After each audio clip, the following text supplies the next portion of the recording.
Que se passe-t-il lorsqu'un État ose refuser là où tous les autres cèdent, lorsque la résistance devient la seule arme face à un ultimatum invisible? Ce n'est pas un roman, mais la réalité brûlante qui s'écrit aujourd'hui au Burkina Faso. Dans le secret, un ultimatum de 48 heures s'est abattu sur Ibrahim Traoré, jeune dirigeant burkinabé. Pas de dialogue possible, juste un compte à rebours implacable, transmis par des réseaux discrets, hors des regards officiels. Derrière les airs de conseils amicaux se cachent des menaces, pression financière, surveillance renforcée et surtout une campagne médiatique subtile destinée à isoler le pouvoir. Chaque heure pèse davantage. L'ombre d'un isolement international, d'un blocage économique, d'une perte de crédibilité régionale plane sur le pays. Ici, les menaces ne sont jamais criées, mais glissées dans les virements, les restrictions de devises, les récits distillés sur les réseaux sociaux. Le message est limpide, plier ou être brisé. Ce bras de fer dépasse Ibrahim Traoré. Il touche chaque citoyen burkinabé, chaque État africain qui ose défendre sa souveraineté face aux stratégies occidentales. C'est l'histoire d'un isolement orchestré, de manipulations dissimulées derrière des recommandations, de menaces économiques camouflées en conseils techniques et d'une surveillance qui ne dit pas son nom. Mais jusqu'où cela peut-il aller? Si la résistance échoue, le Burkina Faso risque l'isolement total, l'effondrement de son économie, la perte de sa crédibilité. Si le régime tient, c'est tout l'équilibre régional qui pourrait être bouleversé, offrant à l'Afrique un exemple inédit de défi. Pour comprendre comment ce refus de céder à un chantage peut changer le destin d'un pays et peut-être d'un continent, il faut analyser la mécanique précise de cette crise. Plongeons ensemble dans les rouages de cette épreuve. Pour saisir ce qui distingue la crise burkinabé, il faut d'abord comprendre la nature inédite de l'ultimatum. Qui l'a lancé et pourquoi maintenant? Pourquoi le Burkina Faso est-il devenu le point focal d'une résistance qui secoue tout le Sahel? Pourquoi, à chaque déclaration d'Ibrahim Traoré, le monde entier semble-t-il suspendre son souffle, guettant l'issue d'un bras de fer inédit? Pour répondre, il faut revenir à ce mois de septembre 2022. Ce mois-là, Ibrahim Traoré, capitaine de 35 ans, surgit sur la scène à Ouagadougou. Sa promesse est sans détour, restituer au Burkina Faso sa souveraineté totale, politique comme économique. Ce geste s'inscrit dans une vague de rupture qui balaie des décennies de tutelle étrangère. Très vite, Traoré prend ses distances avec l'Occident. La France, allié historique et acteur dominant, est sommée de retirer ses soldats. Ce n'est pas qu'un symbole, c'est un message clair envoyé à toute la région. Les décisions majeures ne seront plus dictées à Paris. Dans la foulée, le Burkina Faso s'aligne avec le Mali et le Niger. 3 pays, un même objectif, remettre en question la domination du franc CFA, une monnaie héritée de la colonisation, vue comme un outil de soumission. Ensemble, ils revendiquent une souveraineté monétaire et sécuritaire. Rapidement, leur projet dépasse les frontières et embrase l'imaginaire régional. Mais rompre avec l'ordre ancien a un prix. Dès le rejet du statu quo, une guerre diplomatique et médiatique s'intensifie. Les avertissements fusent, les sanctions se dessinent, le dialogue cède la place à la menace. Le message adressé à Traoré est sans ambiguïté. Dévier de la ligne imposée expose à des représailles. Pour mieux comprendre, rappelons un épisode historique marquant. En 1958, la Guinée de Sékou Touré avait osé dire non à la France lors du référendum sur la communauté française. Les représailles furent immédiates, retrait de l'aide, sabotage économique, campagne de dénigrement dans la presse. Aujourd'hui encore, ce précédent hante les dirigeants africains. Comprendre ses racines, c'est saisir que la crise actuelle n'est pas un simple épisode local. C'est un tournant pour le Sahel et peut-être pour toute l'Afrique. Car ce qui se joue ici dépasse de loin la trajectoire d'un homme ou d'une nation. C'est l'avenir de l'indépendance et de la stabilité du continent qui s'écrit, sous nos yeux. Mais pourquoi l'ultimatum lancé à Traoré concentre-t-il autant de tensions, et quelles forces s'affrontent réellement dans l'ombre? Pour le comprendre, il faut détailler la mécanique de cet affrontement inédit. Ce n'est pas une confrontation ouverte, mais une guerre psychologique et institutionnelle d'une efficacité redoutable. L'objectif: acculer le régime par une accumulation méthodique de pression, jusqu'à l'asphyxie. Première salve, la pression médiatique. Du lever au coucher du soleil, les médias internationaux comme régionaux enchaînent articles, éditoriaux, débats, tous centrés sur la supposée fragilité du pouvoir à Ouagadougou. Sans jamais affirmer, ils suggèrent « le régime vacille, l'armée hésite, la population s'inquiète ». Les plateaux orchestrent la peur d'une chute imminente, installant le doute dans chaque foyer. Sur les réseaux sociaux, la vague devient raz-de-marée. Des comptes influents, souvent anonymes ou affiliés à des ONG, propagent les rumeurs. La stabilité serait menacée, la légitimité contestée, chaque heure rapprochant le pays du chaos. Ce ne sont pas de fausses nouvelles frontales, mais des doutes distillés, savamment relayés, jusqu'à ce que l'opinion commence à vaciller. Prenons un exemple concret. Lors du renversement de Thomas Sankara en 1987, la guerre de l'information avait précédé le coup d'État. Les médias internationaux avaient préparé l'opinion à considérer le changement comme inévitable, voire souhaitable. Aujourd'hui, la tactique est la même, mais à l'ère numérique, la vitesse et l'ampleur sont décuplées. En parallèle, la pression financière s'intensifie dans l'ombre. Les banques burkinabais rencontrent soudain des problèmes techniques, transferts ralentis, transactions bloquées, accès au crédit restreint sans raison claire. Les investisseurs étrangers affichent leur inquiétude, suspendent projets et financements, évoquant la nécessité de réévaluer leur exposition au Burkina Faso. Les grandes institutions financières internationales emboîtent le pas, réclamant des réformes urgentes ou annonçant un suivi renforcé, comme si la crise était déjà là. Au centre de ce dispositif, le franc CFA devient une arme silencieuse. Ce symbole du contrôle monétaire néocolonial révèle sa puissance. Une simple restriction de liquidité, décidée dans l'ombre, suffit à plonger l'économie dans l'angoisse. Les raisons invoquées semblent purement techniques, mais leur synchronisation avec l'ultimatum trahit l'intention réelle. Pour illustrer l'effet de telles pressions, souvenons-nous de la crise ivoirienne de 2010. Après la contestation électorale, la BCEAO avait gelé l'accès de la Côte d'Ivoire à ses propres réserves, asphyxiant le gouvernement de Laurent Gbagbo. Privé de liquidités, le pays avait vu son économie paralysée en quelques semaines. La surveillance s'intensifie encore. Satellites militaires pointés sur les frontières, interceptions de communication, technologies déployées pour suivre chaque mouvement du pouvoir.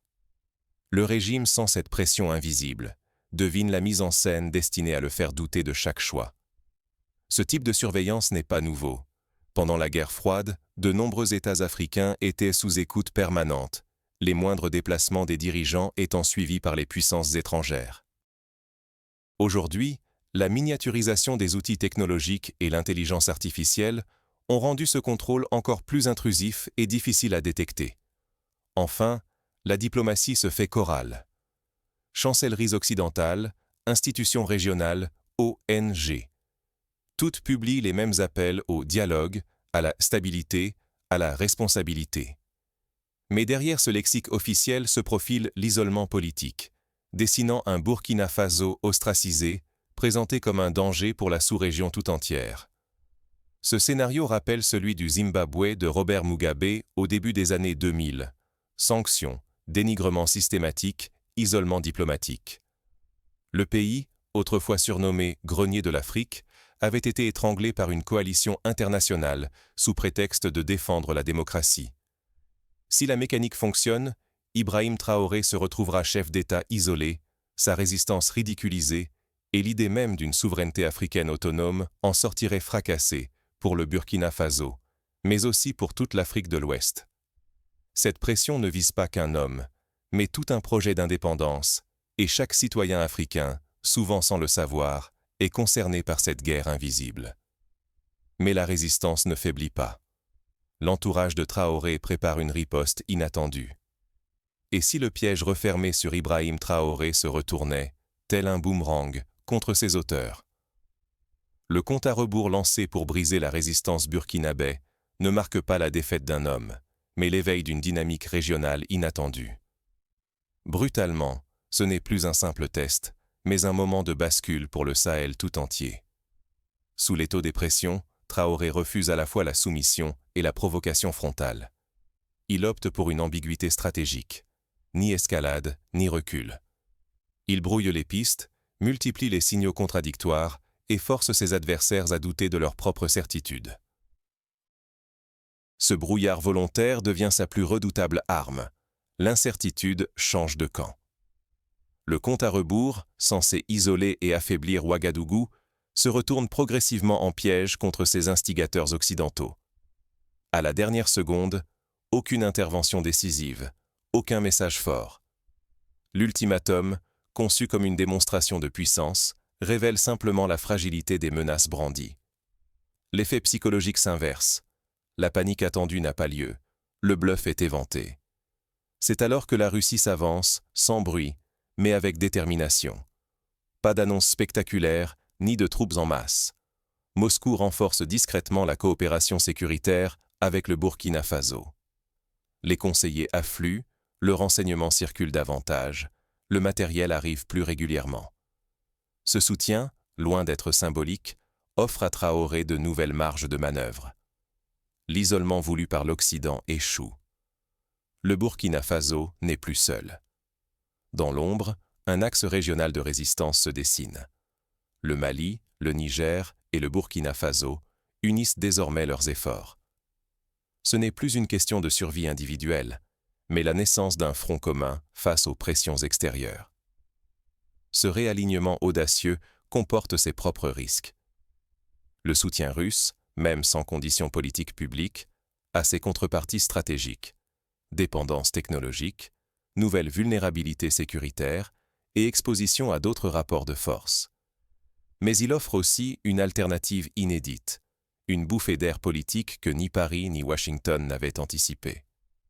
Pour illustrer cette stratégie, on peut évoquer le cas de l'Égypte de Gamal Abdel Nasser dans les années 50. Pris en étau entre les pressions occidentales et l'appui soviétique, il avait su manœuvrer pour obtenir des gains tangibles, tout en gardant un cap nationaliste. Mais la dépendance à un nouveau partenaire comporte toujours des risques de manipulation et de perte d'autonomie à long terme. À cet instant charnière, la survie du régime Traoré, la crédibilité des menaces occidentales et l'avenir de la souveraineté régionale se jouent sur un fil. Le bras de fer déborde désormais le Burkina Faso. Il engage tout le Sahel. Chaque geste, chaque mot redessine les rapports de force pour les années à venir. Mais ce nouvel équilibre reste fragile. Chaque pas, chaque alliance peut tout faire basculer. Le Sahel entre dans une zone d'incertitude où l'histoire ne pardonne aucune erreur. Résister, oui, mais à quel prix et pour quelles promesses concrètes? Face à l'ultimatum occidental, le refus d'Ibrahim Traoré ne représente pas un simple bras de fer. Il façonne un précédent pour toute l'Afrique de l'Ouest. Ici, la souveraineté cesse d'être un slogan et devient une ligne rouge, tracée sous pression maximale. Pourtant, refuser une domination n'est pas sans péril. Rejeter l'influence occidentale, c'est parfois ouvrir la porte à une autre, la Russie par exemple, dont l'ombre plane sur la région. Faut-il troquer une dépendance familière contre une autre, plus insidieuse?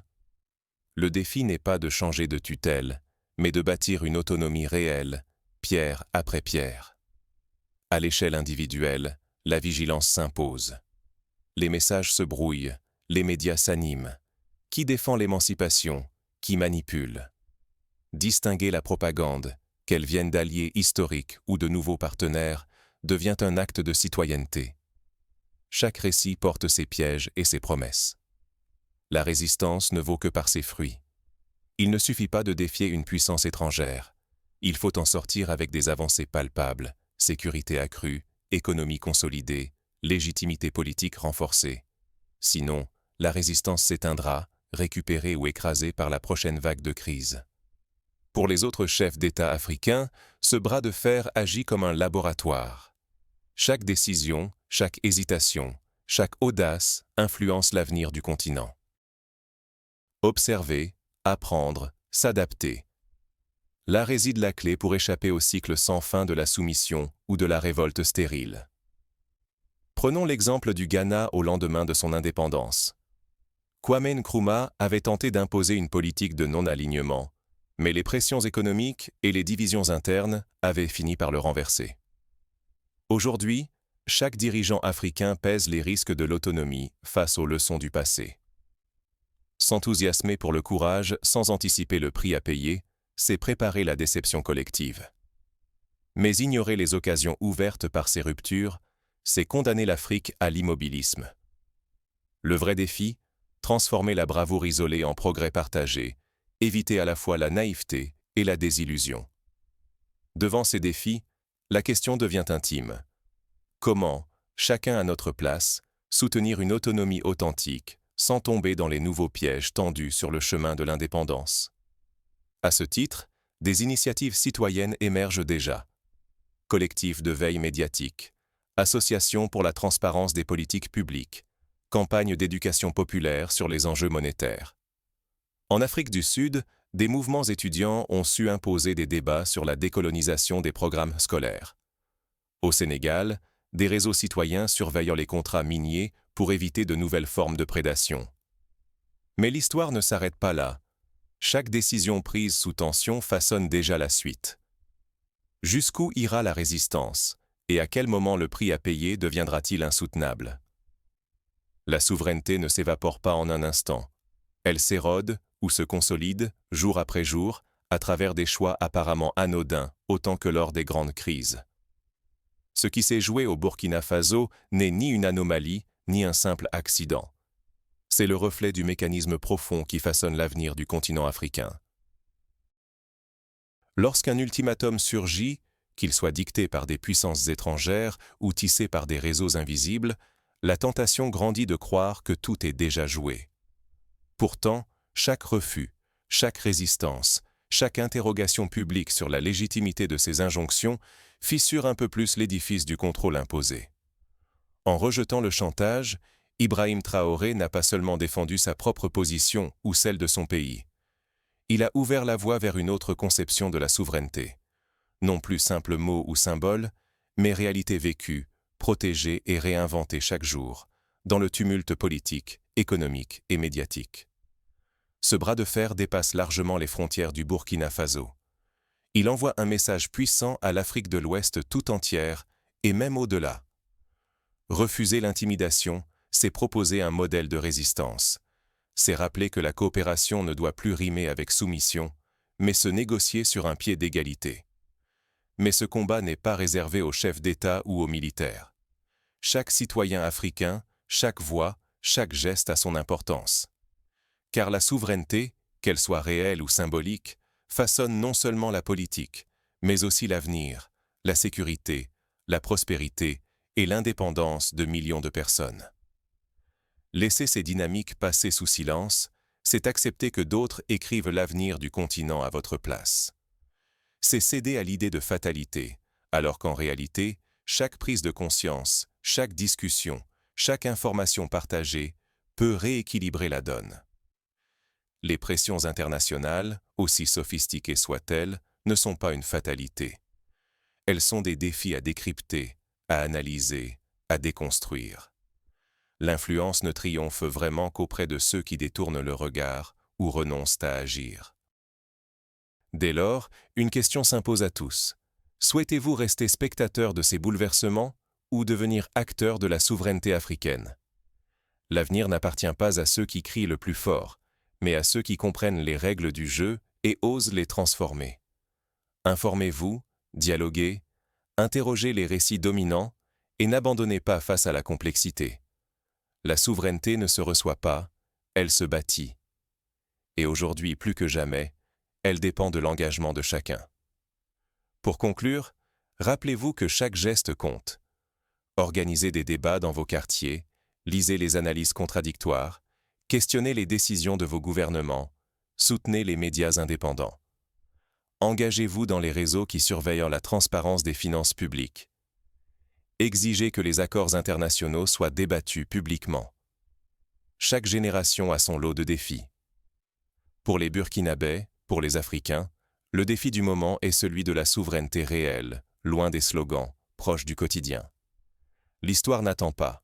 Elle se construit, ici et maintenant, par des choix éclairés et par la volonté de ne plus subir l'ordre imposé. Alors, jusqu'où ira la résistance? C'est à chacun de nous d'écrire la suite. Soyons les auteurs de notre avenir, plutôt que les figurants d'un scénario écrit ailleurs.